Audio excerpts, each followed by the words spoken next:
Mom, please help me. My daughter's voice trembled through the phone, breaking into a sob. Just 3 months after her wedding, she stood on my doorstep in the dead of night, and my heart sank as I opened the door. What had happened? Her face was swollen and bruised, a shocking transformation that left me speechless. As she recounted her harrowing experience, a surge of anger coursed through me. How could someone betray their promise to make her happy? The thought ignited a fierce desire for vengeance against those who had harmed my precious daughter.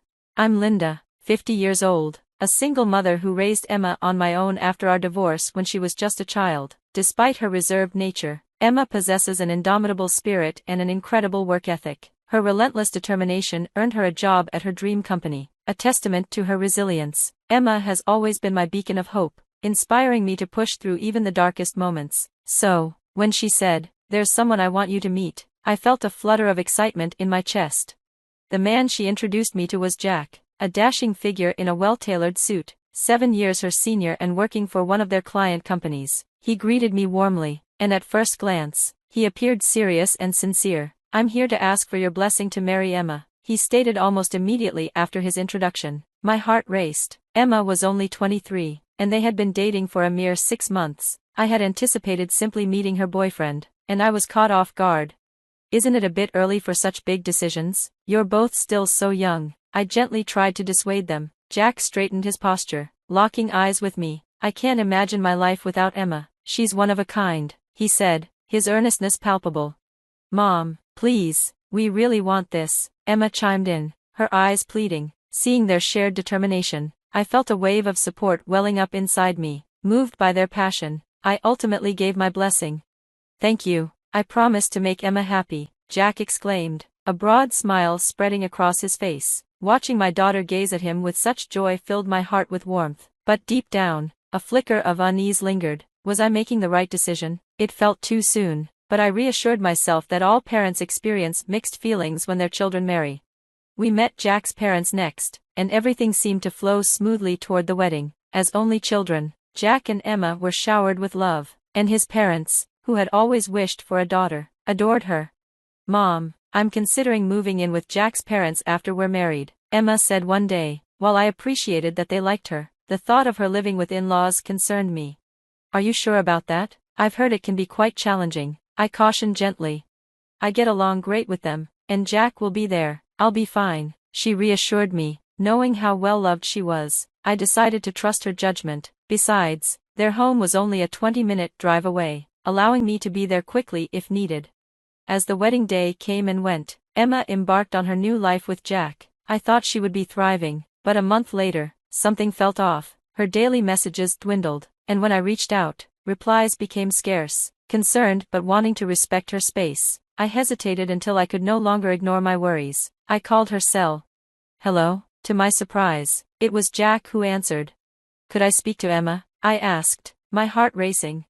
"She's in the bath. Don't worry, she's fine," he said, his voice soft yet dismissive. The lack of reassurance made me uneasy, and I hung up, still unable to hear my daughter's voice. Days turned into weeks with no sign of Emma. Finally, I decided to visit. Jack's mother had previously invited me to come anytime, so I took a trip to their home on the weekend. When I rang the intercom, Jack's mother answered curtly.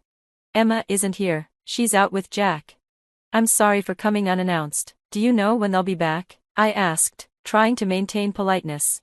"You should call first next time. I have no idea when they'll return," she replied with an exasperated sigh. Recognizing the truth in her words, I felt a pang of discomfort as I left, wondering if my worries were unfounded. Yet, the shift in their demeanor since the wedding lingered in my mind. After much deliberation, I reached out to Emma's workplace, hoping to hear her voice. My heart sank when they told me she had resigned, leaving abruptly and causing chaos at the company. It was impossible to believe my hard-working daughter would give up her dream job. We had cried tears of joy together at her achievement, and the thought of her abandoning it made no sense. Something is definitely wrong. What should I do? I thought, pacing the floor. Even if I went to Jack's house again, I had no idea what to expect. I wished they would let me see Emma. Just as I was considering calling the police, the incident unfolded. It was 2 days after I learned about my daughter's resignation when the doorbell rang in the dead of night. Who could it be at 2 a.m.? I wondered suspiciously, glancing at the intercom screen. It was dark, making it hard to see, but I thought I recognized the figure. I rushed to the door, heart racing, and opened it wide. "What happened? I've been so worried, I couldn't reach you," I exclaimed. "Mom, I'm so sorry." My relief at seeing her quickly morphed into shock. Emma stood there, her face almost unrecognizable, swollen and covered in bruises. "What on earth happened to you? You look terrible," I exclaimed, panic rising in my chest. For a moment, Emma trembled and sobbed while I rubbed her back, trying to soothe her without knowing what to say. When she finally spoke, her voice was shaky and filled with pain. She explained that everything changed immediately after the wedding. Jack's demeanor shifted drastically. "You're my wife now. You should serve us," he told her, treating her as if she were a servant. The horrific condition she was in was the result of Jack and his parents' abuse. I had suspected something terrible had happened when Emma had rushed to my house. As I absorbed the details of Emma's ordeal, a wave of fury washed over me. I didn't want to burden you with my feelings, but seeing my daughter in such distress ignited a fierce desire for revenge against those who had wronged her. I envisioned making them pay for their betrayal and for the pain they inflicted on my precious daughter. I vowed in my heart that Jack and his family would never escape the consequences of their actions.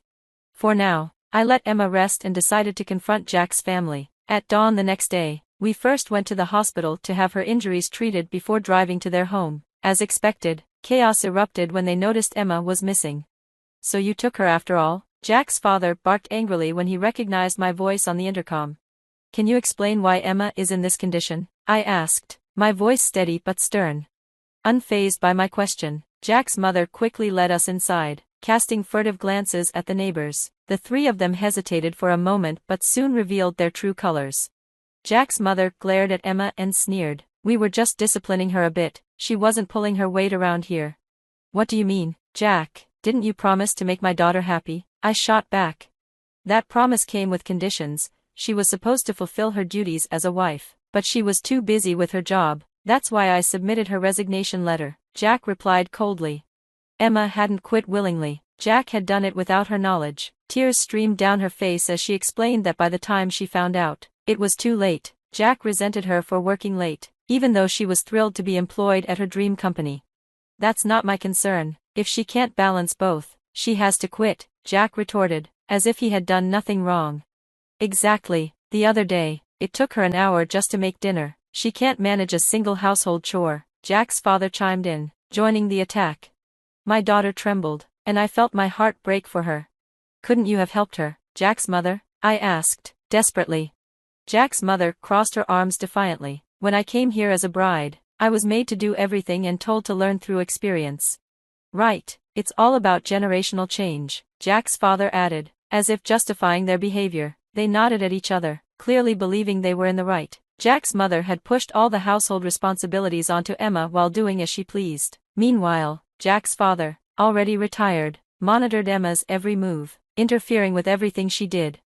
They had even confiscated Emma's phone to keep her from contacting me. When I visited their home, they restrained her to prevent her from leaving. Emma had clung to the hope that Jack would change, that he would eventually support her despite the abuse, but that hope was crushed as her treatment grew worse. They made her eat leftovers, claiming it was wasteful to cook more, and restricted her water usage to a trickle for showers.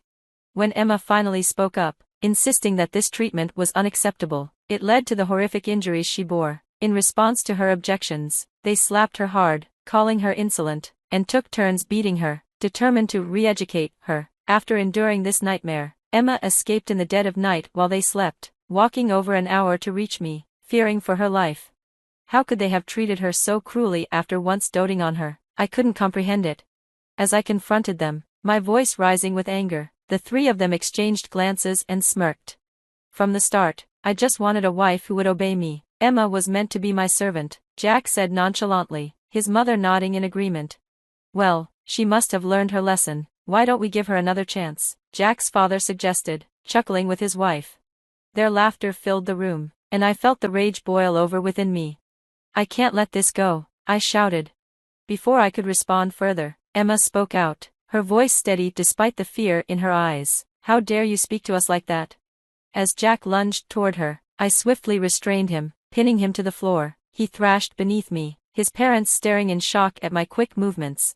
"I didn't mention it before," I said, maintaining my hold on Jack. But I was on the verge of making it to the Olympics in wrestling when I was younger. An injury ended that dream. I tightened my grip, and Jack's struggles became more frantic as tears filled his eyes. When I finally released him, he slumped weakly on the floor. How pathetic, I sneered, cracking my knuckles as I turned my attention to his parents. Now, who's next? Please stop, they cried, huddling together and trembling with fear. I sent my daughter off wishing for her happiness, but I will never forgive you for what you've done. My voice rang with a fierce determination that made them shrink back even further. Jack, please divorce me, Emma echoed my intensity, brandishing the divorce papers before him. What are you talking about? I absolutely won't divorce you, he spat, his face flushing crimson. This morning, I took my daughter to the hospital and obtained a medical certificate for her injuries. I've also filed a police report. We are innocent in this, and we will fight this to the end, I stated firmly, locking eyes with each of them in turn. Panic washed over them as they began to sweat profusely, their expressions shifting to desperation as they cried, please stop, what about our reputation? I want a divorce as soon as possible, Emma declared, disgust evident in her tone. I look forward to seeing what happens to you now. You'd better regret what you've done, I warned, my voice steady. With that, we gathered Emma's belongings and headed toward the entrance. Wait, Jack's pitiful voice called out behind us, but Emma and I walked out of her in-laws' house without glancing back. The divorce was finalized swiftly, and Emma secured $50,000 in compensation from Jack. The police report was taken seriously, and all three of them were questioned. Although they were released shortly after, I learned that the police conducted a scene inspection at their home, igniting gossip throughout the neighborhood. They were now viewed with suspicion by everyone around them. When Emma confided in her former colleagues about the mistreatment she endured, the news reached Jack's workplace, where it spread like wildfire. Consequently, he was removed from the fast track to promotion, facing the consequences of his actions. Meanwhile, Emma focused on her healing, both mentally and physically, at our home. With time, she began to move forward, determined to find a new job that would honor her talents and hard work. As for me, my life was far from over. In fact, I had begun training again, reigniting my passion for wrestling and preparing to step back into the ring.